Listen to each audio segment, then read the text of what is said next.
as you know, BCI Global Business Continuity Awareness Week. And the theme this year is Business Continuity Starts With You. So linking to our theme for Step Up, Now is the Time. It's actually today's Step Up, It Starts With You. I think we've had a really big year of BCM resilience and really having to get our organizations really positioned and that what's next, what is going to come next for all of us. And so we would like to thank Cura Software this morning for supporting us on this journey and supporting all of you, because days like this, we need that support so that we can get our messages across and get the good learning out there. So a huge thank you to Cura. What we're going to do this morning, we've got a fun, we're going to be having amazing speakers, but at the same time, we're going to be having a little bit of fun. So this morning with Cura, there's going to be the Cura Challenge. There are going to be some lovely prizes that will come to us. I think there's some take-a-lot vouchers that are going to be coming your way, and you just need to participate. And it's going to be simple things using the chat box on the side or underneath. Make sure that you're within your chat box and that you're participating, because you could go shopping and have a little bit of fun on Take-a-Lot with Cura and their challenge.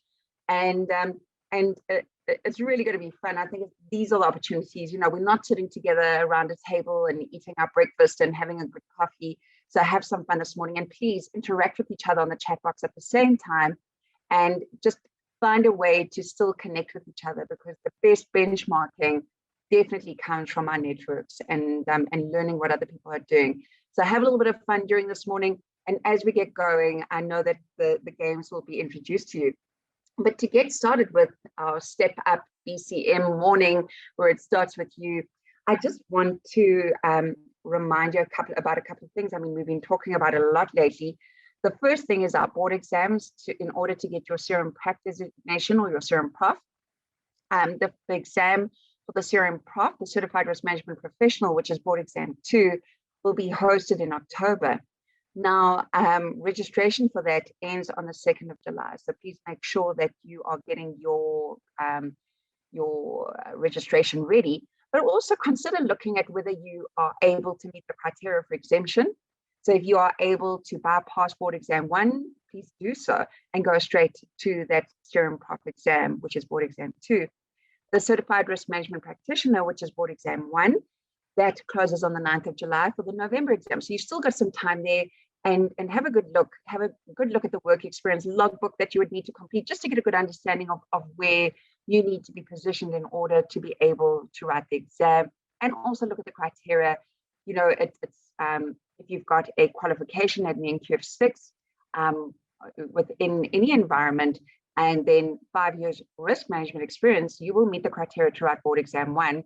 If you do have an NQF6 or higher qualification in risk management, then you'll need 3 years risk management experience to write the exam. Or if you've got 10 years risk management experience only with no qualification, you are also going to meet that criteria to write board exam 1. And then, of course, the NQF6 qualification that IRMSA developed with Vancita, the occupational risk practitioner, which is an NQF6. If you've got that qualification that you've done over the last few years and 3 years risk management experience, you will meet that criteria for board exam 1. And so please take a look to see if this criteria will meet where you are in your path, and apply it. The time is now. It really is now. Let's get that designation and start building your path. So really exciting stuff. I've mentioned in the last few events that we're going to be starting a training where our online and our physical world are going to meet in a hybrid type training. And we're really excited about it. Our team, our events and marketing team, we've now got screens and cameras in our training room where we can have members that come in and they're going to sit in the training room, and then still people all over the country or at home that are able to participate from home and just actually really be part of the class with the way that we've set it and structured it. So there's going to be no pajamas for any online training, because they're going to be very much part of that class. And so that's going to be taking place in August. We were going to start in July, but with the way that the numbers are looking for COVID, we won't be putting anyone into our office until we feel that the numbers drop, and just working on the way that we've watched the numbers in the last year. We feel that by August, we should be in a better position to host people. But however, of course, if we see numbers growing again, members and our staff safety is number one. But for now, we will be releasing an August date for this, and it looks like it's going to be a lot of fun, and just to bring a difference into this digital world and bringing people back and things like that. And obviously, the people that have come back for training within the IRMSA offices, of course, huge safety, limited number, a lot of space in between, and a lot of cleaning and safety mechanisms that have been put in place in the new IRMSA training center in Sandton. And then, of course, a lot of what we've also been doing at the moment is our training that we call external training, where it's actually in-house training, where our trainers come to organizations. And a lot of organizations have been enjoying that, where we send our seasoned trainers, our IRMSA trainers, to the organizations, and they come, and obviously, again, relying on the organizations to ensure that the safety and is really well set up for everyone, not only their internal staff, but our trainers as well. That has been very, very popular at the moment, to make sure that we are really upskilling and making sure that our teams are ready. You look at an event this morning with BCM, and is your team ready for what is next? And how do we prepare? And so I guess platforms like this morning, or trainings with this topic, are just so relevant right now. So please have conversations with us, and our team would love to chat to you. So please do that. And then, of course, our conference is going to be coming up, and I speak about it because it's already May. And the next thing is going to be the end of September. And this conference is really just around the corner. So at the end of September, it's the last 2 days of September, and then masterclass in October, where we'll be launching the guideline with Marsh. That conference is coming up now. We have planned a beautiful program. It's really phenomenal, and it links so much to the risk report. And that risk report that we released in February, really a fantastic document from the Risk Intelligence Committee. We're linking so many items to that risk report and then into the guidelines. So you'll just see that integration of thinking there, which is really great. But what we're doing now is that we've sent out that call for proposals. So if you're keen and you've got a wealth of knowledge, especially after this last year, if you've got some expertise that you would like to share with the conference delegates at our conference, the call for proposals is out. We've been very, very clear about areas we would like to discuss. So if you look at those areas of discussion, please send us a call for proposals. And we're doing it a little bit differently this year, where we're asking for video clips of the speakers and what they're going to be talking about. So also bringing that multimedia into everything. So please, we'd love to hear from you. And that we need to get all proposals by the 31st of May. So that would be fantastic. So, but there's a lot going on, and we could sit here all morning talking about the various elements at IRMSA at the moment and what we've got going. But I think we should get on with this BCM morning. So we are delighted this morning to have from Dimension Data, the head of advisory, Padma Naidu. And Padma is going to be joining us. She'll be guiding you through the various speakers this morning. We've got amazing speakers lined up for you. We've got Dr. Anvan Pillay, who's from the National Department of Health, and he's going to be talking about their BCM plans and the vaccine rollout, which I think is a huge, huge thing that we all, it's top of mind. We're watching closely at the moment. I was talking to my team earlier about the Department of Health WhatsApp group, and I registered my mom for the vaccine just on their WhatsApp group. It was phenomenal. I actually was so surprised at how seamless and easy it was. We then have Lisa Pina, who many of you know when she was at ShopRite. She'll be sharing the thoughts. And then we've got Ndabo Kosa from Ushaka, the CEO there, who'll be talking about tourism and where we find ourselves. So I'm going to hand over Padma. I know Padma and you're going to have a lot of fun with the Cura Challenge this morning. Padma, good morning, and thank you so much for being with us this morning. And you're going to be facilitating and having fun and having awesome discussions. Thank you for being here. Morning, Jolene. Thank you so much. Thanks for having me here. It's an absolute pleasure. Fantastic. You're going to have lots of fun, and I look forward to watching the event back in my chair here and enjoying with my cup of coffee. So have a lot of fun. Thanks. And welcome. Good morning to all you wonderful people. As Business Continuity Week slowly draws to a close, I hope you've taken the time to reflect on your business continuity program, the efforts, and how it should evolve to effectively support your organization into the future. I know we certainly have, and our services are changing quite significantly. We've been partnering with IRMSA, and like Gillian mentioned, There are lots of exciting things coming from IRMSA to look forward to during the course of the year. 2020 has been that year. It's certainly been that year that's brought about many revelations. It's been challenging norms, pushing organizations and individuals outside their comfort zone, but actually presenting a lot of opportunities. It was a year to acknowledge the important role of business continuity, as well as the importance it holds to an organization's core objectives and survival. So it's time to challenge the traditional views and approaches and look at how we need to take business continuity into the future. It's great that IRMSA is holding this event in support of Business Continuity Awareness Week.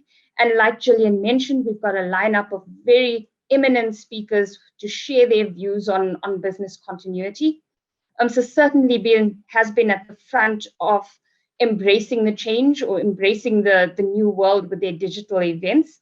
And like Gillian mentioned, we'd like to announce the first competition. We'll be running 4 competitions during the course of this morning with exciting prizes up for grabs. And our first competition, just waiting for the slide to come up. There we go. So post a picture on social media in front of your Pura logo, hashtag BCAW 2021, hashtag live with IRMSA, and the most creative picture stands a chance to win a Take a Lot voucher. So that's starting the fun for the day, and we've got much more of that coming as we go along. While you're looking at that, I'd like to introduce our first speaker, Dr. Anban Pillay.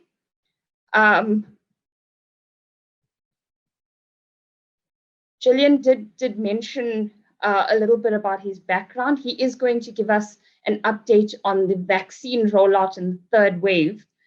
Dr. Anban Pillay is a South African national. He currently holds the position of Deputy Director General for Health Regulation and Compliance in the National Department of Health. He's also a member of the Council of Medical Schemes and sits on the Global Fund Expert Advisory Committee.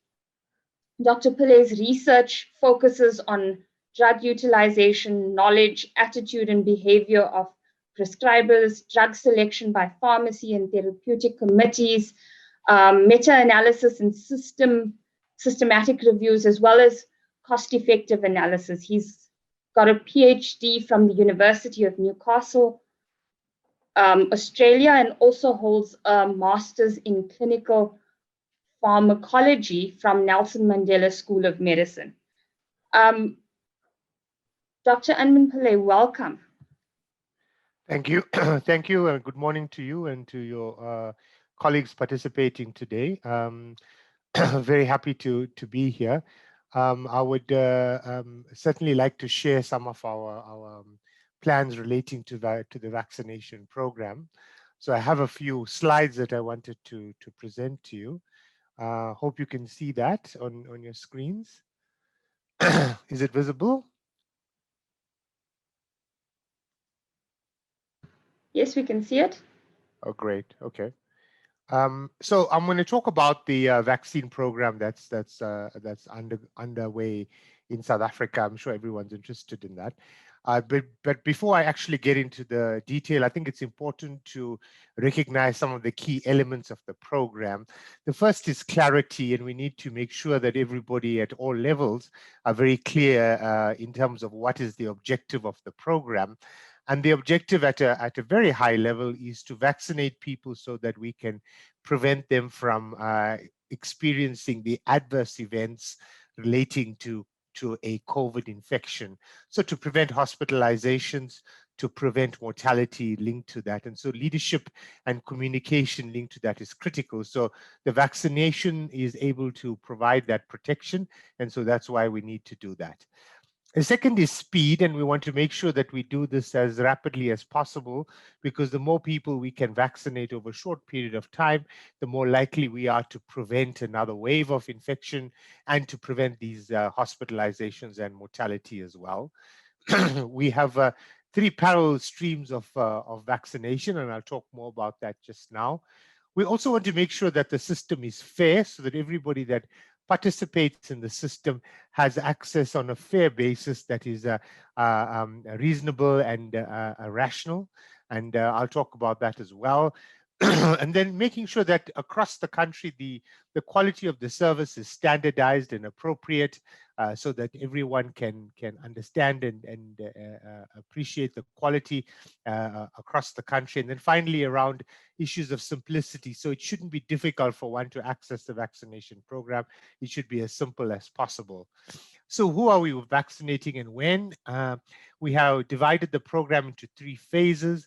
Phase 1 commenced on the 17th of February and was a 3-month plan to end on the 17th of May. We've had to extend it simply because there was a bit of a delay with the Sisonke program at some point. Our intention is to vaccinate all healthcare workers in that target group. So we will continue to vaccinate them even in this period beyond the 17th of May as they come through, but there's a much smaller group that require vaccination at this stage. We've also started on the 17th of May with the phase 2, which is looking at essential workers, those in congregate settings, as well as those that are over 60 with comorbidity. So we have started with this program across the country. We have commenced in old age homes and at the same time opened up facilities. A number of public facilities have been opened across the country, and you would have noted that we have been vaccinating on average about 30 to 40,000 patients per day in order to get to this target over this period, which we're looking at about 16 million people being vaccinated in this cohort. Once this this cohort is completed, we then go to phase 3, which is to vaccinate those in the age group below 40 and any other person that may not have been vaccinated in the first group, and that would basically complete the vaccination of the entire adult population. So one of the questions is always, why are we starting with the elderly? The reason we're starting with the elderly is if you look at hospital admissions or we look at death rates, or what we call hazard ratios, you will see that the risk of mortality or hospitalization is way higher for those that are 80 or 70 or even 60, looking at 15, 27, and 52 as the hazard ratio in those groups, versus somebody who's 40 who has a hazard ratio of 3.97. So it's very important that we identify these people over the age of 60 and vaccinate them. So we're taking a little bit of time doing that in time to identify them, persuading them to be vaccinated. And we would ask you as well to assist us in this process. If you know anyone that's over 60 that needs to be vaccinated, please register them on our system and encourage them to go through for the vaccination. So this is a graphic depiction of where the program will work. The over 60s are being vaccinated now. You see the healthcare workers on the top, and that will be completed probably in the next week or so. At the same time, we are starting with occupational health vaccinations, that is in the workplace, particularly those workplaces that are at high risk. The mining sector is one particular type of workplace, and some of the frontline staff delivering services are at risk as well. And so we would be vaccinating in those workplaces using the occupational health arrangement, where the employer will set up the vaccination program, we will supply the vaccine, and one will be vaccinated in their workplace. So just to provide you with a graphic depiction of this, you have the general population who will start with vaccination over the age of 60, and we started with that, and that started on Monday. At the same time, the OHS will start probably next week, I anticipate. The mining sector, I think the motor vehicle sector is also part of that, and then we will also then have the frontline service delivery units. The congregate settings we looked at in the first phase is the old age home, the care facilities, etc. And then we would go to other types of congregate settings that we would need to vaccinate people in. Just to give you a sense of the vaccination program and the pace, I know many people say the vaccination program is slow, but remember the program is determined largely by the stocks of vaccine that we get into the country. As you know, the whole world is clamoring for vaccines, and so we must compete with all other countries to receive stocks of vaccines, and the production sites for vaccines are fairly limited. So we have to bear in mind that the supplies will be linked to that. But nevertheless, what I can say is that we, in our agreements with the Johnson & Johnson and Pfizer, which are the two types of vaccines we're receiving, Johnson & Johnson has committed to 3 million doses in this quarter, which is the period between May through to June. And then the quarter 3 is 9.1 million doses, and that would start on the 1st of July for the 3-month period. And then from October through to December, we'd have 19.1 million doses as well. Of the 3 million doses, we have a delay in the 1 million doses from Johnson & Johnson. They have a regulatory issue which they need to overcome in the US before they can release doses to us. We also have the Pfizer commitment, and they have given us 4.5 plus minus million doses in this quarter. We also then persuaded them to provide us with an additional 2 million doses, which would be coming in this quarter. And then through the COVAX arrangement, we have 1.3 million doses. So in total, we'll have about 7.8 million doses in the quarter 2. Similarly, in quarter 3, we're looking at 16.5 million, and then in quarter 4, 6.9 million. So that's the flow of the vaccines into the country. And so our program is obviously has to be aligned to when vaccines become available. You'll see in the table below, we have a delivery schedule from the Pfizer as well as Johnson & Johnson. Pfizer comes in on a weekly basis at 325,000 doses. At the end of this month, that will then increase to about 600,000 doses. So the pace of our vaccination program has to obviously be linked to this, and that's what we're timing currently. As I said earlier, we have this a delay in the Johnson & Johnson delivery, which was 1.1, which was supposed to come on the 26th of April. We're hoping that that can be released soon. It has been produced. It is actually waiting in the factory in Port Elizabeth, but cannot be released until there are regulatory issues from the US that need to be resolved. In terms of the population divided by age, you'll see that the over 60 age group is about 5.5 million people.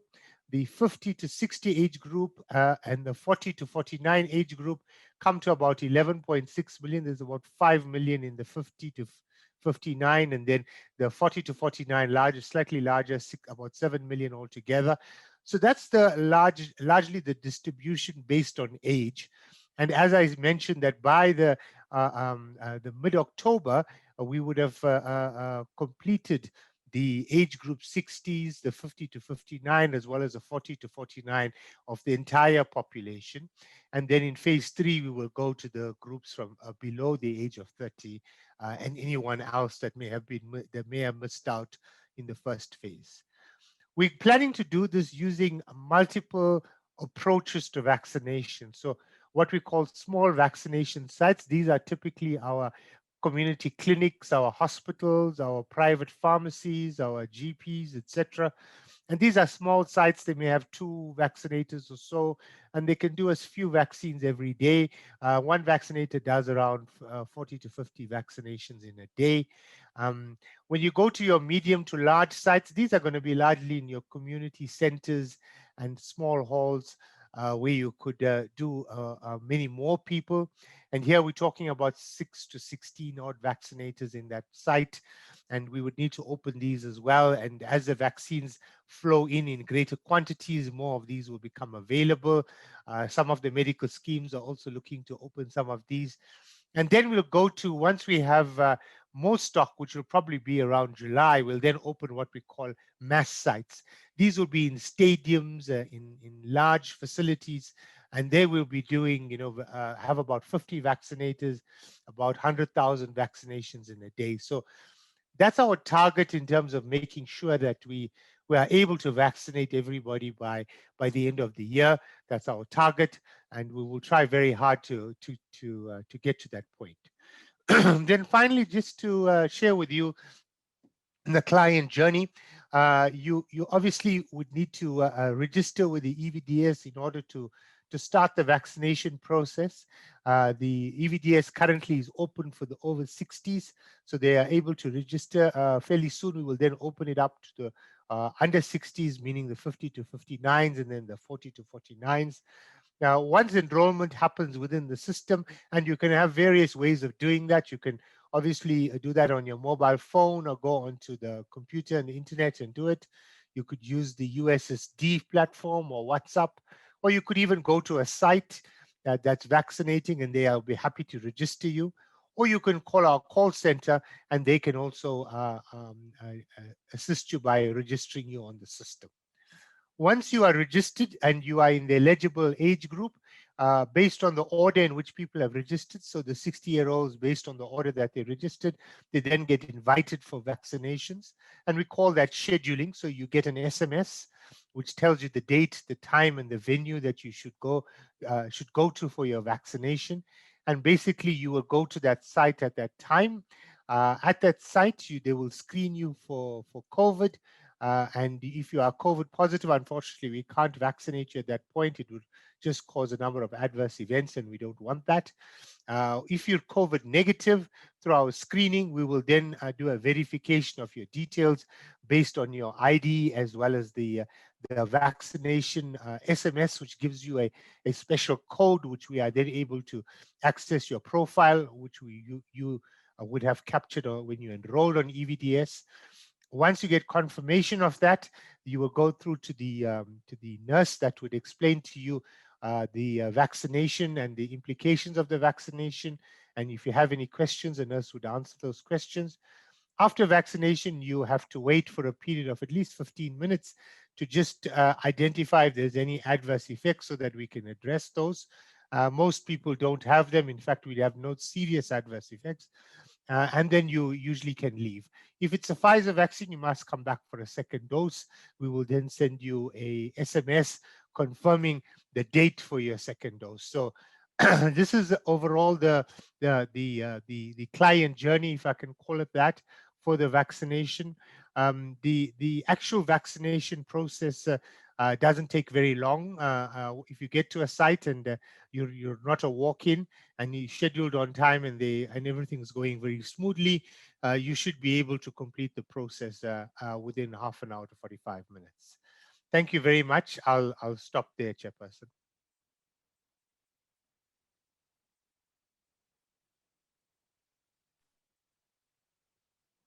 Great. Thanks so much for that update. I think it definitely puts into context or answers a lot of the questions that have been on everyone's minds in terms of this. I'm actually going to open the floor for questions. We've got a question session planned towards the end of the event, but Dr. Anbanpillay is not going to be available for that. So please feel free to pop any questions that you have for him into the chat. We have one question. Do patients get a choice between the two vaccines? No, you don't, unfortunately. We have procured, as you would have noticed, sufficient vaccine for the entire population. So the vaccine at a particular site at a point in time will be a particular vaccine. There won't really be an opportunity to choose between vaccines. We are generally going to be distributing, if both vaccines are available at the same time, the Pfizer vaccine, particularly to workplaces, since it would be easier to then give them a second dose, and have the Johnson & Johnson vaccine largely in the more rural areas, as well as in other communities where you don't have to come back for a second dose. Okay, thanks. We've got a few more questions. The next is, how is the situation in the Seychelles, where COVID-19 is surging in the world's most vaccinated country, influencing decisions being made regarding the vaccination program in South Africa? So how's the situation in the Seychelles affecting our decisions? Well, I think the Seychelles is quite different. They're using a different vaccine completely to what we are using. do bear in mind that we had taken much longer to purchase our vaccine. And the reason we did that is we wanted to make sure that the vaccine that we buy is going to be effective against the virus that we have here. Although all of the viruses are the coronavirus, there are various variants of the virus. So making sure that the vaccine that we have is going to be effective against that is important. And you would have noted that we took a bit of time making that decision. What we didn't want to do was commit to buying a vaccine that may not be effective in South Africa. And so what we are convinced about is that these two vaccines will be effective against the variant that we have currently. And so that's why we've procured them in mass quantities and now rolling them out. So we're very confident that in South Africa, we won't have that problem. The second problem is that when a vaccination program starts in a country, one of the challenges that arise is that people become a bit complacent too early. It's important to realize that you need to make sure that everybody that needs to be vaccinated is vaccinated before you start reducing your non-pharmaceutical interventions like mask wearing, social distancing, etc. Chile is a typical example of that. They started the vaccination program, but immediately dropped many of those requirements. And while not many people were actually vaccinated at that point in time, the consequence of that was that they then had a huge surge in Chile, and there's a few other countries that have a similar problem. I also would like to say that it does concern me what the US is currently proposing, which is that people take off their masks indoors, because I don't think there are sufficient people that are vaccinated in the US currently. We would certainly be waiting for a significant chunk of the population to be vaccinated before we would even consider recommending that our masks or social distancing be reduced at that point in time. Thank you. Okay, so we're going to be in some form of lockdown for the foreseeable future, right?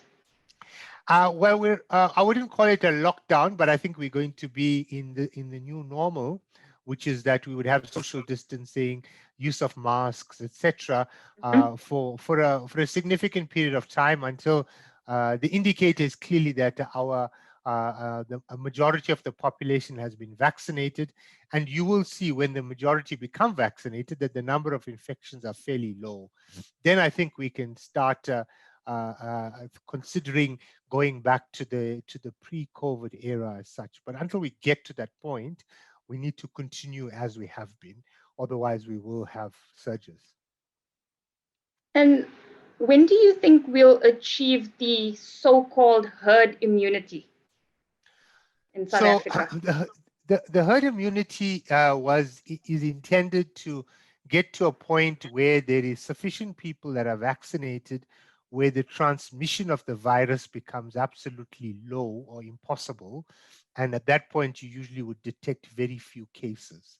The initial calculation was 67% of the population needs to get there. That effectively meant that about all the adults in South Africa need to be vaccinated. So that's the reason we targeted all adults, recognizing that some people will not necessarily come up for vaccination, because vaccination is voluntary as well. So we can't force people to be vaccinated. But that's the point at which we would achieve herd immunity. But certainly, as you get closer to that point, you will notice that the number of infections will be declining, and beyond that point, I think we would have lower levels of infection. I want to say that the virus will always be there. The only thing that would happen is that we would not have the adverse effects from the virus. And it's important to appreciate that the vaccine does not sterilize you against the virus, which means that if the virus is in the environment, it gets into your body, it will infect you. You will have some symptoms from it, but you will not have the adverse symptoms that result in you going to hospital or resulting in death. So the virus will always remain in our environment. It's going to be with us forever. And we would need to just protect ourselves through the vaccination. Okay, there are actually a few more questions. I'm not sure if we're going to be able to get through all of them, but let's just go ahead. Is there a vaccination certificate to indicate that you've received the vaccine? Yes, there is. At the sites, you should receive a card, a vaccination card that confirms that you've been vaccinated. Once you have been vaccinated, you are also registered on the electronic vaccine data system. So at any point in time, you would also be able to, we would be able to confirm that a particular individual has been vaccinated.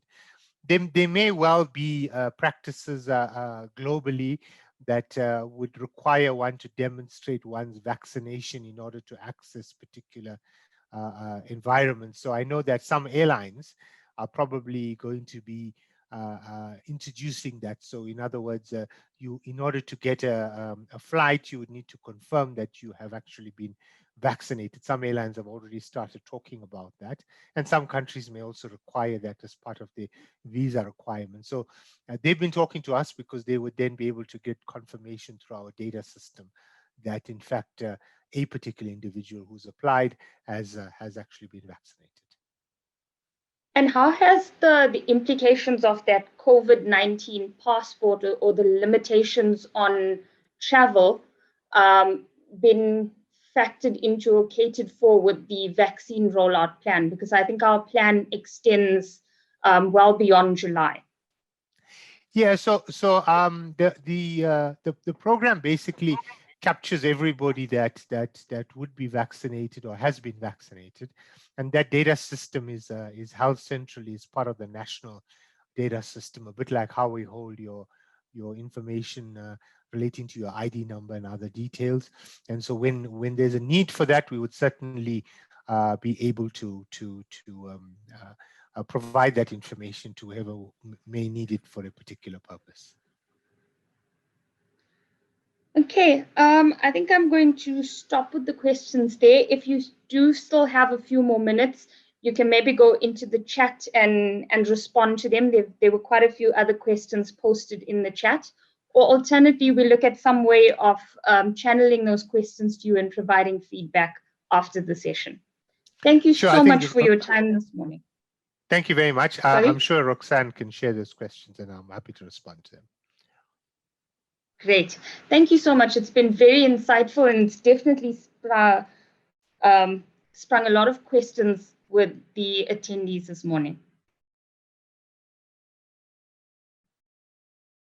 Okay, moving on. Our next speaker is Lisa Pienaar. She is speaking to us about the evolution of BCM in retail. Lisa's an admitted attorney and conveyancer and has practiced for a few years before joining Mercantile Bank. She was appointed to various roles at Mercantile Bank, and following that, she moved on to Woolworths as the group head of compliance. That was between 2014 and 2017. In 2017, she moved into her current role at Shoprite as the head of group risk and compliance management. Lisa, good morning and welcome to our event this morning. Good morning, Padma, and thank you very much for the introduction. I also want to thank you guys, IRMSA, and our colleagues for the opportunity to share some thoughts with you today on the evolution of business continuity management. Just want to check, can you guys hear me clearly? Yes. Okay, great. I just wanted to make sure. New laptop and still getting settled in. Okay, so I think it's quite exciting that BCI started Global Business Continuity Awareness Week, and it is really important. It's really important for all the businesses globally and locally to understand how important this is. I believe that for a number of years, and that's specifically following the September 11th, the 9/11 series of coordinated terrorist attacks against the United States and with the World Trade Center and so on, that there was more focus on business continuity management, and that's 10 years ago. So there's definitely been an evolution with companies realizing the importance of business continuity arrangements, not just because it's set out in the King for Principle 11 under risk management that you have to establish and implement your BCM arrangements, but that you must really be ready for those aftershocks and when crisis hits your business. So what I've realized in the past few years with working in different organizations is that you would have a different level of maturity in terms of whether you are ready and whether you are not ready. There's two things in life that's certain. I always say the one is change and the one is paying taxes. But with that change, you've got certainty and you've got uncertainty, and that is that portion that where we look at uncertainty in our business world that we need to basically be prepared. So I think in most organizations, with our colleagues here today attending the session, they would have done a lot of work on business continuity management and would have been prepared and ready for specific things that can happen. And I think we've all have a list of scenarios when we did our scenario planning. And I think most of us would have thought, okay, we've covered it all or most of it. And then we got this enormous surprise with the COVID-19 epidemic. I believe that was, we saw it happening in China. We saw the shift. It only moved later to Africa. And today we're sitting here, it's more than a year later, and it's still evolving itself with different strains of the virus, etc. So if we looked at what this risk means in our current risk landscape for our businesses, and we look at maturity, impact and likelihood for this kind of risk would have been set at a specific level, but not all organizations would have taken velocity into account. And I think measuring how fast an exposure can impact your organization was really a surprise to a lot of us. So again, coming back to the maturity level in different organizations, in some areas, risk management is quite involved, and it's been there for many years. In other organizations or sectors, it would have been maybe not at that same maturity level. That was really the difference in terms of South Africa doing business and people assessing risk in a different manner. But COVID-19 gave us all a definite, I think, a shock and a wake-up call. So also how it's applied and how risk management in terms of business continuity management is applied in public sector, private sector, retail, wholesale, aviation, hospitality. I don't think that we would have ever thought that aviation and hospitality, those two sectors, and even property sectors would have been impacted so significantly. But as Padma Naidu also mentioned earlier, in terms of opportunities, there were also opportunities created along this way. And thinking back of our session on people risk we had last week, Beauty Mtunga from IRMSA highlighted how important the adjustment in the work environment was with regards to people. Our people are definitely key to our business, and if we didn't have our people, we wouldn't have had a business. The change that I spoke of earlier, the change that we have to adapt to was quite significant in terms of new behavior. You often have your risks in an organization where it's behavioral risk, where you have to change that behavior in people, and it's not always so easy because they are at the point where they are set in their ways and they've done things the same way for many years. So the introduction of sanitizing, the social distancing thing, and I think that's still a difficult one for many, the wearing of the masks, people working from home, if they were, say, head office staff or home office staff, your people going into stores, a complete different scenario, because they either use public or private transport. That's a density in terms of you near other people. all those factors had to be considered by the risk managers in the various organizations. Crux for me with regards to this is really being there for your people, having empathy, understanding them. So although we're in an era of the fourth industrial revolution and technology is just improving every day, it is quite significant. There's still differences in society, you know, different areas, the urban, semi-urban, rural areas, corporate versus not corporate, farming, the whole variety of what you have in your country per se, and then also in terms of your business world.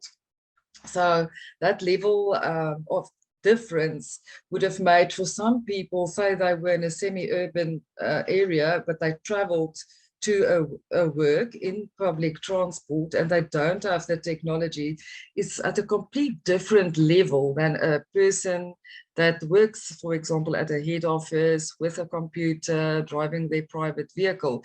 So you had to consider your different level of employees and where they are in order to assist them, guide them, support them. I believe in some organizations, they really had excellent controls in place to avoid crisis risk management, because the last place where you want to be is in crisis management mode in terms of your business. But from a retail perspective, we always use the term to say you hit the road running, and that is really really what happens. The people have to just make it happen all the time. But again, to come back to that people perspective, or person, your people, your staff, you have to understand what they are going through. So with COVID-19, there was a lot of things that happened in people's personal lives that we had to really take into account. And that was not just getting the employee to the office, focused, doing their work, or in the store, unpacking stock. You had to understand what they were going through personally in terms of their family members when they were perhaps ill or they lost their employment. People had these, and I think they still do today, have these things that impact them, that happens in their life. So it's really the emotional state of mind and not just the physical state of employees that we had to consider, and actually putting in controls to support our employees through these difficult times that they went through. And that's why I don't want to mention specific names of organizations that offer this service, but that support service where the employees can phone in and to say, I've got this situation, just help me through the day, or give me some guidance. What do I need to do next? So in terms of our current risk landscape, business continuity management has been there for many years, and it's definitely evolved over time with people taking it more serious, putting controls into place, and realizing that the unexpected can actually be expected, because COVID was an absolute shock to the system and we're still living it. But then there's also, how does the future look? How does the future look for us? So if we just look at the terrorist attacks in Mozambique, which is not far from South Africa, if we look at the current situation in Israel, how prepared are we for those kind of scenarios? And that is really something we have to consider. Besides the fact that there is cyber attacks, the world is at war. And how do you manage your business in order to continue doing what you need to be doing in a calm environment, but all these external factors are impacting your business? So we know that we have had this risk in our current risk landscape for many years. So there's been change, a lot of change, but in a certain sense, there's also consistency. And I think consistency in every business is quite important, because you had your documentation in place, you did your tests, you ensured that things are in place in your organization to manage these acute shocks that could impact you. But the thing that we never realized was that we would get an actual test that is a very long and ongoing test for our businesses to see how we get through this. If we look at what this means for all professionals and organizations going forward, we have learned from this that we are adaptable, we can change quickly. We don't always enjoy change, but change is inevitable. We will always have change. And every person, literally every employee in every organization is a risk manager. Whether it's a junior position or a senior position, it doesn't matter. Everybody has got a specific role to fulfill in the organization. And if you look at first line of assurance, specifically the business management, they manage their risk and opportunities. They realize their opportunities, but they manage those risks. And we are there to support them, and we will always have to support them. The question is, in essence, seeing that King 4 is not compulsory, it's a voluntary compliance. For those organizations that are not really ready or not really prepared, I would strongly suggest that they just get an understanding of what does this mean to their business. And can we continue with our businesses into the future if we don't adapt properly or do not consider how important business continuity is for our businesses to survive and to grow from strength to strength.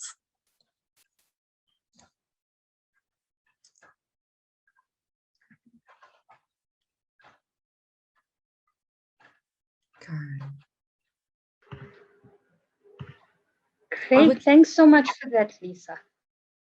I would love to hear some of our colleagues if they have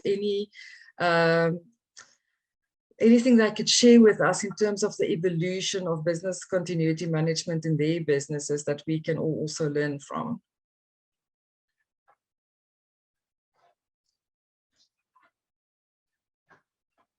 Is there anyone that would like to come off mute and share their experience?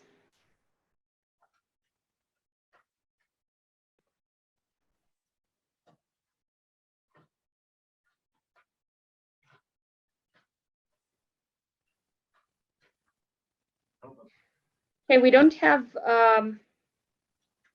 anyone coming off mute, but there were a couple questions and comments posted. Lisa, thank you for a very insightful and practical summary of how business needs to adapt and adjust. Then a question, the HR COVID risk has come to the forefront in the last year. Do you think that from now on, organizations will take a more strategic view in terms of practical and evolving workforce strategies to keep business resilient? I do believe that it depends on the maturity in terms of the organization and culture. So I have worked in different organizations with different cultures, first of all. So if you have a very old conservative culture, you might not shift the mind in that direction. But with the millennials and the new generations, because we must always take the generations into account, there will definitely be a shift in terms of what they've asked. This is, people are so important. They are the business. And because change is actually constant, there's always change. We have to adapt to cater for our environment, for our people, and do things differently. There's no specific way of always say, we've always done it this way. That's where the innovation and the opportunity lies, that we can do things differently, empower your people. And that can actually take your business to the next level where people might not have thought that possible. So yes, I do believe that there will be a shift. Agree with that. And we've actually got two people that would like to share with us. The question came from Antonella. It was a really good question. And Antonella, you are happy to share your experience with us. Awesome. Good morning, everybody. So I'm sitting in Portugal. That is an example of how we're going to lead the future of work. I work for an organization in Cape Town. So I thought that would be quite interesting for our audience. I've been here now for 7 or 8 months. I'll be vaccinated on Monday. And suddenly all of those are value adds, and the organization says, okay, I can have my group risk manager sitting in another continent. So I thought that would be interesting but it needs a mind shift. I agree with your maturity comment. The maturity comment, when I look at our organization, what has happened, which I found quite interesting, was 5 years ago, 10 years ago, a year ago, flexible work plans were not available. True. And now suddenly people are, the management is saying, okay, we've got a flexibility policy. You know, we've downscaled the office space, so we're going to have hot desks. And we will continue with a hybrid option. So all meetings are on Teams and physical. So yeah, just some sharing from my point of view. Yeah. Excellent. That's really brilliant. That just shows the evolution. It's actually mind-blowing. It's fantastic. Thanks so much for sharing, Antonella. Next, we've got Zaid Omar.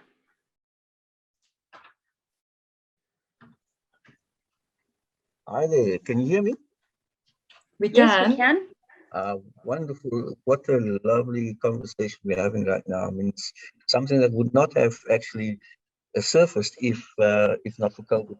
So it's really changed the conversations we're having worldwide. But I think one of the things that in terms of BCM is critically important is that where it really matters, it's not being applied. And because I'm an advisor to the Department of Agriculture. I'm basically the chief risk officer. The issue and the shocking reality I've come across is that when smallholder farmers do not have any form of BCM or concept of BCM, the consequences are disastrous. And I mean, when I say disaster, I'm talking about farmers committing suicide because of a disease.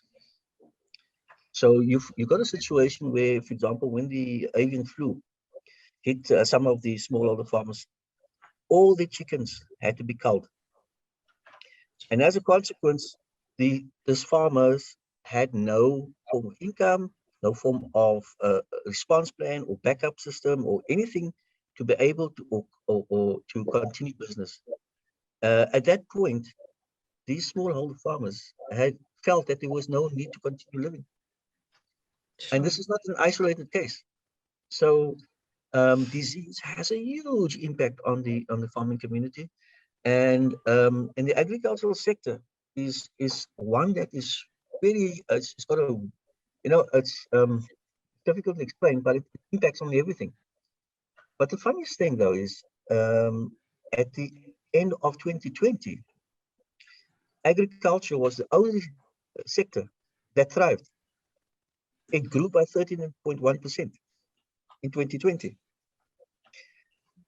But at the same time, if you read the NITSCRAM report, which is a survey on coronavirus and the impact it has had on society, one of the biggest challenges we're facing right now is household hunger. So we're sitting with a situation of household hunger, but the agricultural sector has expanded. That is frightening. And what is even worse is that child hunger has increased, especially on the early childhood development space, because those are the kids that used to get food at schools. And ECD space has been more impacted because those schools are not opening, just simply because they have closed down. They couldn't continue doing business. So they don't even exist anymore. So, you know, it's really bad. And the idea, And if we had applied BCM content to that approach, I think we would be in a different situation. But that is where it's right now, big time, and it's one of the things that's really scaring me at the moment. So hunger, household hunger, and child hunger is currently a huge issue. But yeah, sorry to sort of dampen your spirits, but that is the reality that we're facing right now. And thank you for the opportunity of sharing what you've been doing. It's really good good information. Thank you. Thanks so much, Zaid. It is good to get a different view, and exactly like you've said, maybe a little too late in terms of how a number of organizations have looked at business continuity, and definitely an eye-opener. I mean, just coming from a business continuity services space, I can confirm that the number of requests we've received for business continuity engagements or services over the last year has been exponential compared to the years prior, which was that acknowledgement of having the right mindset or having the right contingencies in place. But yes, it definitely did come in too late. Lisa, I'm not sure if you want to add anything to that. No, I think that sums it up very well. I believe it just says again that you have to look at all the industries in our country to see what is in place and where there should be focus areas. And if agriculture is really far removed because they're in rural areas, so that is quite significant. And what is interesting about agriculture specifically is that that's the start of many supply chains, you know. But it depends whether that farmer, you know, is providing product to specific retailers or wholesalers.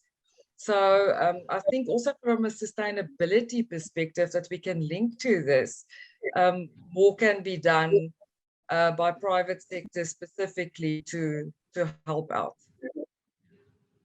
Yeah, agree with that fully. And the thing that I've found from the experience you've shared is that the aspects you spoke about regarding change and complexity are actually applicable across multiple other industries. I think Zaid and Antonella have echoed that. Changing human behaviors, changing operational models. Organizations really need to take that into consideration and relook at continuity, or rather resilience. Antonella highlighted as well, putting that global lens on, which you mentioned in your speech as well, was that global lens in terms of what's happening in other geographies and how does that affect your organization. So I think very key points that you've raised. And thank you so much for joining us this morning. Thanks for having me. Okay, it's time for our next competition. Okay, so our next competition, what is the IRMSA theme for 2021? The first person to post it in the chat wins another Take a Lot voucher. Can we maybe share who the winner of this is? Okay, while we're getting that information, we can actually switch over to a video from Hura, our sponsors. Hura, thank you for this wonderful event. Our participants are definitely achieving benefit from the discussions this morning.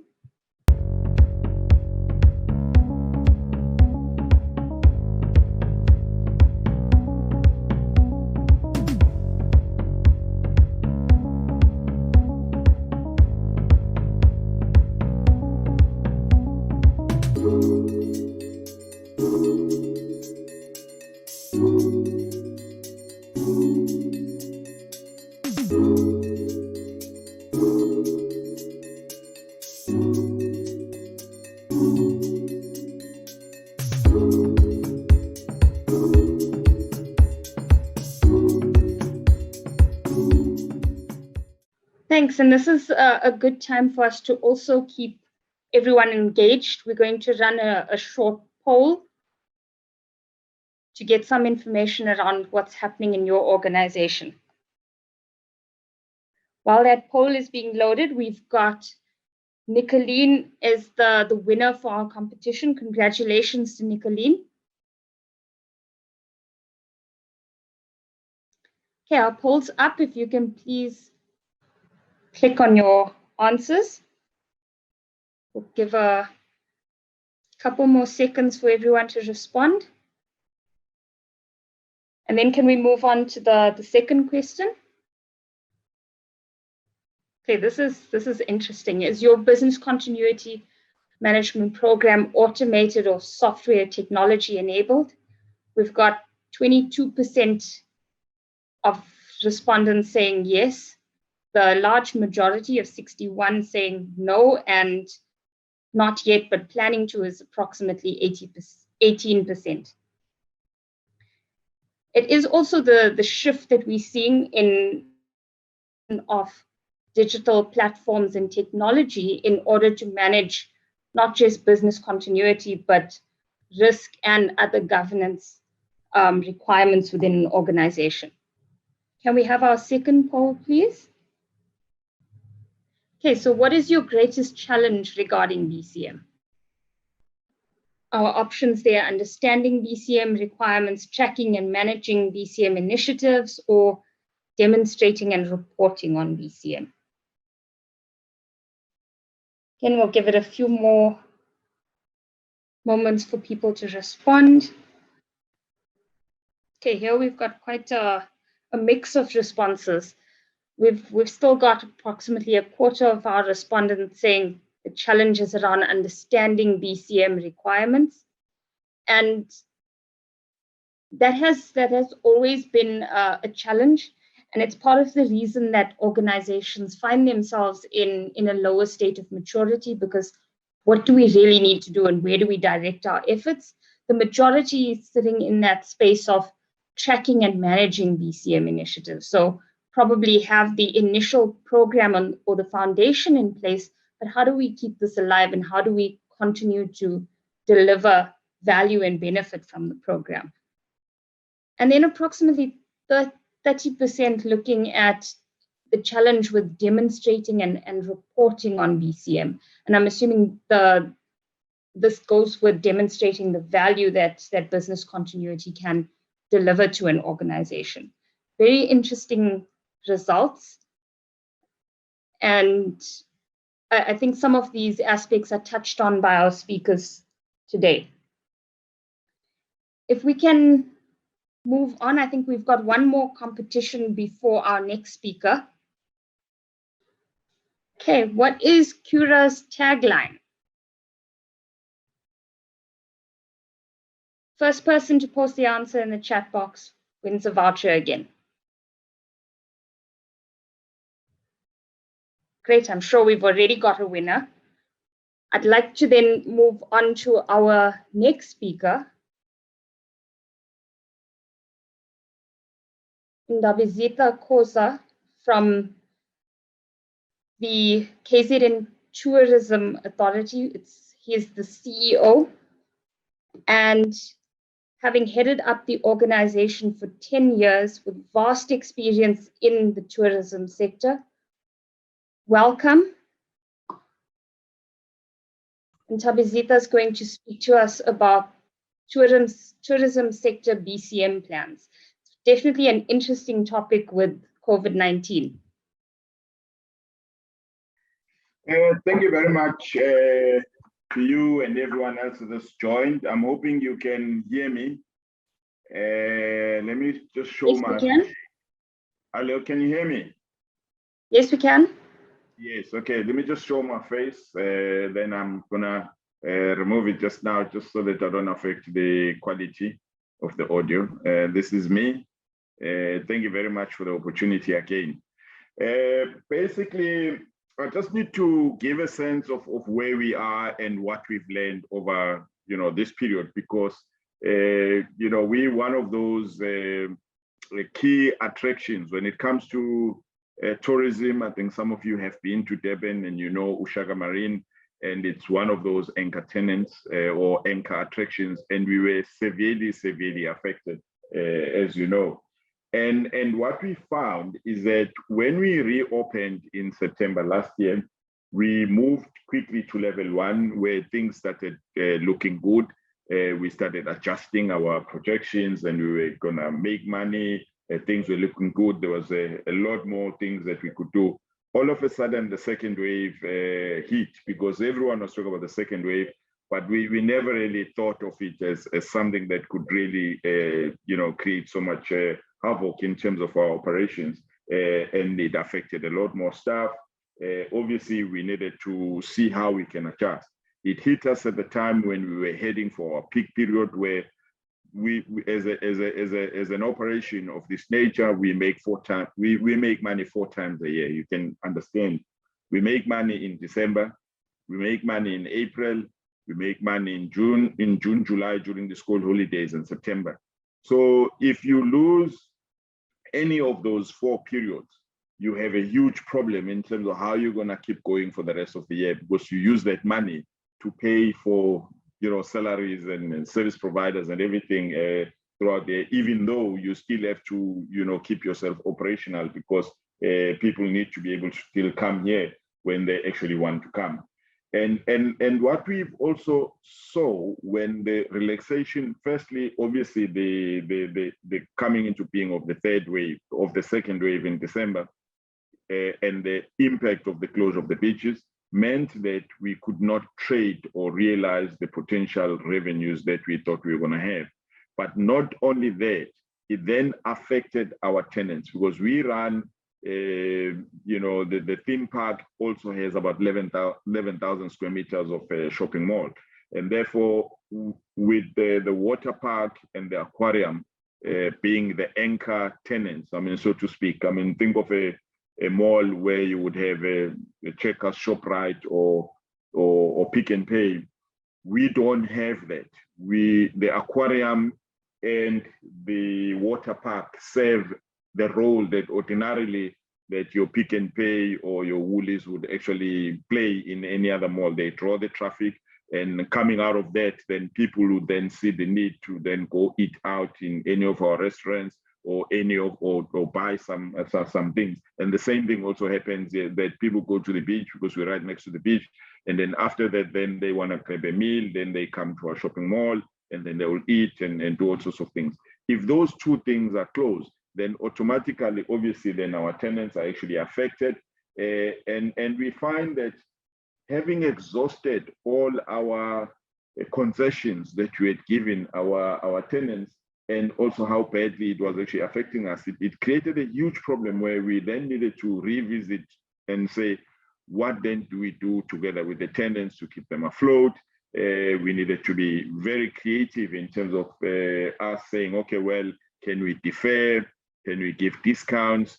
And if we defer, how long, but how far down do we then take? But at the same time, also, we were very concerned about becoming a ghost mall. You've seen what has actually happened to all the malls. So for us, the main thing is that retain as many tenants as possible, be flexible, allow them to be able to trade themselves out of the situation by creating a conducive environment. You had tenants who basically were on a fixed rental plus turnover. We allowed them to, at least in the meantime, pay us turnover rent, and then we then accumulate or defer some of the fixed rent as soon as things started improving. That actually helped, because at least those that still came, they still found a mall that was still operational and people able to trade. Then what then happened, there was also the issue then of the relaxation and the manner in which they actually came. The first part was not feasible for us, because we were then allowed to be able to bring about 100 people to our water park, and about 100 people to come and see our dolphin shows and all that. But that is not feasible, because the cost of starting the whole operation, the number of people that you need, now you're going to end up with about 500 people taking care of about 100 people that are actually coming into the park. So it just wasn't feasible. So we had to remain open, even though we were allowed to operate, because the level at which we expected to operate just didn't make financial sense. We were going to lose more money by actually doing that. When we were then allowed to then go up to about 250, that was a slight improvement, but again, we needed to maximize that number. So we're traditionally a place where people will come and spend the whole day here. Then as a team, we said, look, we can't do that anymore, but we would like to bring as many people as possible so that we make as much money as possible. So we then introduced sessions now. So we said, well, you're no longer going to come here and spend the whole day. So we're going to give you 3 hours. Then we're going to run about 3 sessions.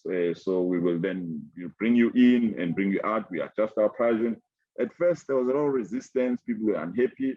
But then afterwards, then they adjusted and they were sort of like they made peace with it. And that kind of change in our operating model made a big difference, because we moved from a situation where ordinarily we would have actually then been able to have about 250 people. Now we were able to get 750 people into the park, and that started exceeding the worst case scenario that we actually thought we would have. And then April came, we did even better, but we thought we needed to then give more to our guests, where we reduced then the sessions back to 2 though, where we increased the numbers, but then we're still able to get about 1,000 people into the park with the adjusted pricing. And also what we did, we adopted a flexible or a dynamic pricing model, where the price for Wednesday and Thursday was lower than the price for Friday, Saturday, and Sunday, where we have a higher demand and people are most likely to pay. And that actually improved quite a lot. Obviously, also, we were very strict, because then it was on a first come, first serve basis. We were very clear on that. We did not allow people to want to pre-book or whatever, because we knew that we have capacity constraint.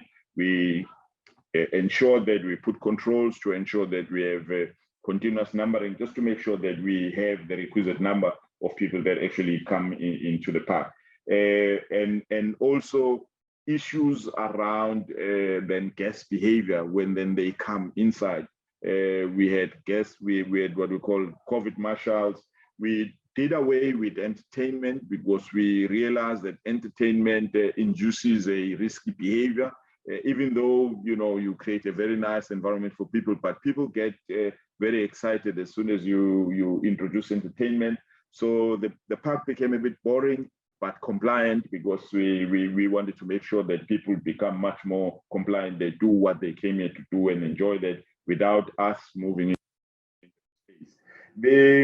The other thing also that we found is that the response time that was required, because once the president announces, the first thing that you have to do when you come to work, you have to say, how does this affect me?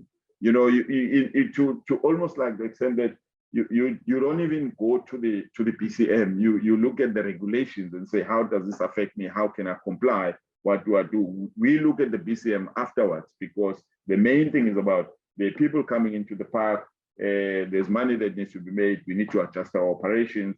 And therefore, we found that our systems and everything were sort of lagging behind and being dictated for by how the regulations were actually coming out and coming into being. We've learned a few things out of this thing also. One is change management. We have very diverse staff in the organization, from your lower level cleaner up to the senior guy, up to the CFO, the IT guy. The IT guy will tell you about the protocol and what needs to happen and all that. But at the end of the day, you find that you have to explain to everyone that why we need to change. The person that sells the tickets needs to then understand why people are no longer coming here for the whole day. They're now coming in for 3 hours, because what happens is that when the guests arrive at the ticketing office, they're going to be casting him, not you. And therefore, he needs to have a very clear explanation, very logical explanation that he's going to give to the guest, such that the guest is actually satisfied, and then they understand what needs to happen. So those kinds of briefings and that part of change management became very important. And the other thing also that we found is the inflexibility around the staffing arrangement, because now what then happens, all of a sudden you're sitting with huge capacity. Our BCM never anticipated a situation where we're only going to allow 500 people. Therefore, we're only going to allow 500 people in the park. instead of about 8,000 people. We designed to cater for 8,000 people. So you go to the BCM manual and you start looking at, okay, what do we do now? I mean, then we've got excess people. So what are we going to do? Do we have a flexible staffing arrangement? What boxes do we tick? And therefore, are we supposed to engage the union? And how long does it take? You call a meeting, it takes about a month for the union to make themselves available for you to start discussing some of the flexible working arrangements that you need to put in place. Then you've got your controls. Your controls, from an internal control point of view, are based on your operating model, which is usually very static. Now, when you start changing how you actually operate, now, some of those controls are actually, get thrown out of the window. Now you got to start thinking, okay, now that I'm operating like this, what am I supposed to do? I mean, some of the things that we then had to do in terms of just making sure that we comply, we're able to account for revenues in a manner that we thought we would, and we track our cash flows and all those things. Then cost management. We also have started looking very carefully at issues of fixed costs. For example, one of the biggest costs that we carry here is electricity, because our aquarium operates 24 hours, 365 days. Now, whether you're making money or not, you're still gonna be paying for that electricity, 2 million. Then on a long term, then we say, okay, well, we then say, how then do we reduce this cost so that it does not become a problem going forward? Because if it is a cost that is in place, even if you have a crisis and you're not able to generate revenue, therefore, how do you then reduce it or manage it in such a way that it stops being a cost that then becomes a drain on your cash flow when you're actually not trading? So we're embarking on a huge exercise of looking at alternative energy, maybe reducing that cost to about 75% or 50%, and look at the payback period. Because if we don't do it, then we have the same problem again. We're then gonna come across the same thing. At least if we have alternative energy that costs less, even though we're not operating, at least we'll still have energy, but it won't be costing us anything. The same thing with water. We embark on the huge process also of water recycling, so that at least we know that the water that we use, we're able to recycle at least 3-4 times before we send out and reduce that number 3 cost that we actually carry. Then the right sizing also, we had a lot of outsourced services that we were carrying as an organization. Fortunately, we were able to terminate some of those contracts and reassign people, whereby some of those people now are performing some of the job or duties that were being performed by outsourced services, with an understanding that we keep all their conditions of service, the salary and everything, but at least we're saving on outsourced services. Some of those are lower level jobs, but staff had actually, we're quite happy to do it because they understand. From a tenanting point of view, we've also seen some of the tenants battling. We've had to revise some of our lease agreements and with an understanding that, go through all those terms and conditions on those lease agreements. For example, we've now inserted the clause that every tenant must have a business interruption insurance, so that if we do have a problem, then they're able to pay us rent. They don't come to us as the first thing and they say, well, we don't have money and all that. So we've looked at that so that we do that. We also are looking at new tenants now for some of the vacant places, but we actually know that there's huge problems. So we're adopting a flexible approach with regard to use of a turnover tenant for a period of time, subject to review. So we would have a lease agreement that says, when we have these issues, we can then implement a turnover-based, rent up to this period, and then thereafter it would revert to this and that, so that we just keep revenues coming and we don't lose a lot of tenants here. The other thing also that I just want to raise now is the uncertainty now presented by the future. We are staring at the third wave. No one knows when it's going to come and how it's going to come and how it's going to affect us and how the restrictions are going to be. But the one thing that we know is that we already have a knowledge of how we operate when we only allowed to bring about 100 people. We know how to operate when we're allowed to bring 250 people into the park. We now know also how to operate when we have 500 people. We've set up systems that are looking at it. The one thing now is that how then do we take that into our business model and make a business out of it? Because remember, the 500 capacity or 250 may be with you for about 2 years.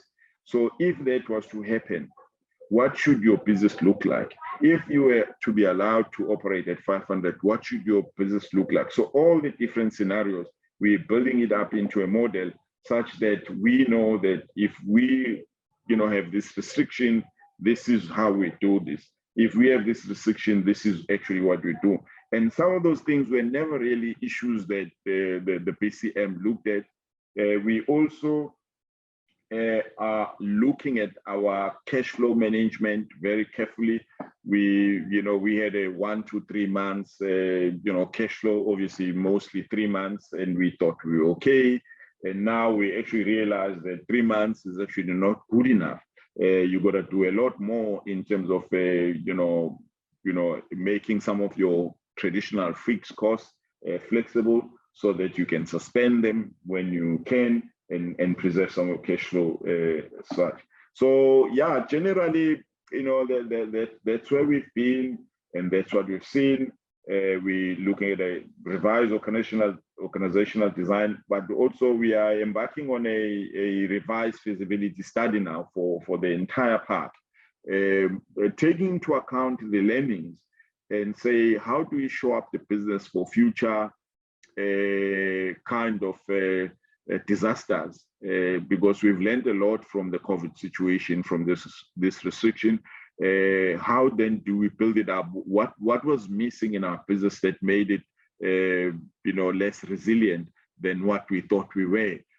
Can we factor that into how we operate? Can we redesign some of the things? What can we add? And we also have been exploring the issue around delivery of virtual experiences. I mean, now we're holding this webinar virtually, which would have required us in the past to congregate in one room, spend money, flying and all those things. Obviously, it's a reality also for us because our park relies on people coming into the park. So if people are no longer coming into the park, how do you take the park to them? But also, how do you make it then financially feasible for you to do that? Because a lot of platforms that you see now, people have been saying, okay, well, deliver the aquarium experience, real time, do this. But it's the revenue generating element that is always very tricky. Is that how then do you make money out of it, which then allows you to then sustain this huge infrastructure that you've got, that you've put up to then do it. And how many times can people do that? Because also remember, there's a whole issue around experience fatigue. So how many times, how do you keep it fresh? How do you then make changes? How does the subscription system actually work, whereby people then subscribe and then so there's a whole lot of things that we're looking at, so that at the very least, that if people are not able to come here, at least we can go to their homes, we can make the content available, but there's a lot of investment that actually needs to happen. And therefore, we need to make sure that we are able to generate revenues in order to recoup all capital investment that we've actually made. We're also revisiting the whole issue around the anchor tenancy thing. Whether are we the right anchor tenant, being the water park and all that, or should we be shoring it up with a typical ShopRite or Spa type of thing, which then gives us additional footfall, because obviously we know some of the malls still continue to be very busy because people had a need to go to a Spa or a ShopRite or a Pick and Pay, and therefore there was some trading activity and there was some revenue that continued to be generated. So those are some of the things that we're looking at, and those are some of the learnings that we're taking forward as we review also our BCM as well. I thank you. I'll be able to take questions. Yeah, thank you very much. Great, thanks so much for that. Do we have any other questions? We do have a question and answer session That's also planned. We do have one positive comment. Mr. Kosa, your deliberate and quick business model adjustment to keep your and your tenants' businesses going is commendable. And I'd like to echo Muketsi's statement there. It definitely is amazing listening to the journey that you've been on. I think everyone acknowledged that the tourism sector was one of the hardest hit by COVID, but it was fantastic hearing you unpack what it actually meant to you. And you've touched on so many important points, including the importance of your business ecosystem in your ability to pivot your strategy. So being able to work with your external stakeholders to pivot that strategy, it speaks to building resilience beyond the compounds of your organization. Do we have any questions at this stage? If anyone wants to come off mute and direct any questions to Ndabo. I think the other thing that it highlighted is in a situation of uncertainty, the importance of agility and flexibility to deal with that uncertainty. So that you've done a fantastic job at building that agility and flexibility, and also the need to question those traditional approaches to BCM. It's no longer fit for purpose, so it needs to change to meet the requirements of a dynamic landscape. Doesn't seem like we have any questions. Thank you so much for your time this morning and the participation. It was definitely very insightful. We now have the next competition for the day. If we can have that up on the screen, please. Okay, when is the IRMSA annual conference taking place this year? First person to post their answer in the chat box wins another voucher.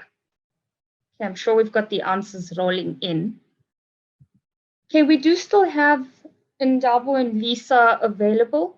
We've got time allocated for any questions and answers. And please feel free to make this interactive. I think even if you've got comments or something that you want to share based on what you've heard this morning, or something that you've been thinking about during this week or even in this year around business continuity, resilience, the future, and so forth, please feel free to share. Are there any other questions or comments in the chat? Okay, it doesn't look like it. It seems we've answered all of the questions as we went along. Just some closing remarks from me before I hand back to Gillian. I think from the speakers this morning, the theme of moving from static plans and arrangements to something that's dynamic, more flexible, more adaptable, more receptive to change has been a critical theme.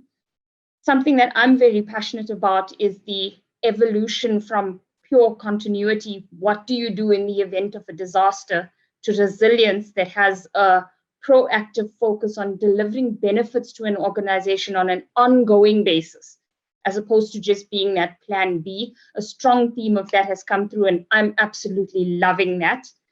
The ideas of workforce resilience, technology resilience, maybe not directly mentioned, but the supply chain resilience, and the list goes on. So just expanding the horizons in terms of how you look at continuity. And the last question that I'd like to leave you with is, from an organizational point of view, have you actually made that paradigm shift in terms of your organization's overall strategy? So taking the risks, the opportunities, the context that's been provided by COVID-19 into consideration, have you really sat back and questioned what is your strategy going forward into the future? Obviously, how you look at resilience and how you implement resilience, how you change from the traditional views and approaches will depend very much on that. So my question to you is what is that strategy, and have you really given some focus and thought or has it just been we need to adapt to this particular requirement? There's a legislation, there's a challenge that we're facing with a remote workforce, etc. Have you actually taken the step back and said, what is our next step and what's our future? Thank you so much to everyone for joining and for participating. It's been a pleasure facilitating this process this morning. And thank you to IRMSA and Cura for this wonderful event. I'd just like to remind everyone to complete the survey at the end of the session. And again, thanks to everyone for the session. Have a wonderful day further.